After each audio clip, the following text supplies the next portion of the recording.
तो गाइस दिस इज गुवाहाटी लोगोफोर स' लोगोफोर हरनि टाइम जाबायथ' बारा मोजां नुवाबो जानो हागौ आं नोंसोरनो मोनसे बुस्थु देखायनो दे नाय नै मोनसे हाइवे ओइयो मोनसे हाइवे आरो नै मोनसे हाइवे इयाव बारा माने स्रां स्रां नङा लाइट गैया नालाय मोननै हाइवेनि गेजेराव गसंनानै दङ जों गारियाव बिसोर सानै दं जों गासै साथाम दङ नायनो हागोन लुगा माबायदि नाया माने गाइस माने हरनि टाइमाव बेफोरबायदि लामायाव माने बारा गोबाव थानो होआ दे पुलिसफोरा माने नुबाथाय दानो होसोबोनोबो हागौ गतिके जों माने ओरैनो स्रिसो माने भिडिअखौ लाखुमाबाय दङ आरो बारा गोबाव थाजानाय नंला दसे उनाव थांसै जोङो एसे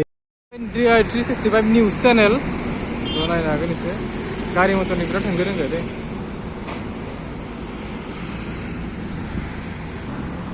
हरनि टाइमाव ब्लग बानायनायनि खोथा नाङा लोगोफोर माने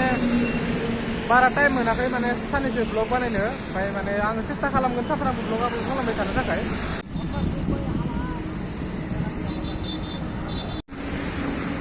स' लोगोफोर नाय माने हरनि टाइम जाबायना माने बुस्थुआ गारि मटरनि साउन्डआ बाराद्राय जागोन माने आंना भइसआ बारा मोजां खोनानाय नङाबो जानो हागौ आरो भइसआ मोजां खोनायाबाथ' नोंसोरो आं होननायखौ बारा बुजिनायबो नङा जानो हागौ लोगोफोर थ' निमाहा बिनाय थाबाय बैयो निजन हटेल दा नुबाय थानाय निजन हटेल थ' नायनो हागोन एसे होंगो दोंगो जायो हरनि टाइमाव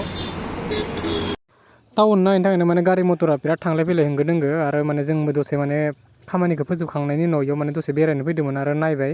माने बार जानाय बाजिनो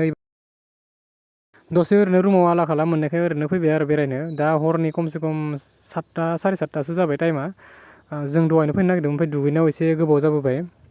नायनो हागोन लाइटआ माबोरै रिथिराथा थ' लोगोफोर आं ब्लगखौ बारा गोलाव खालामला बेखिनियावनो फोजोबनाय जासिगोन मोजां ब्लग आपल'ड खालामनो सेस्था खालामबाय थागोन आङो गुड नाइट बाय लोगोफोर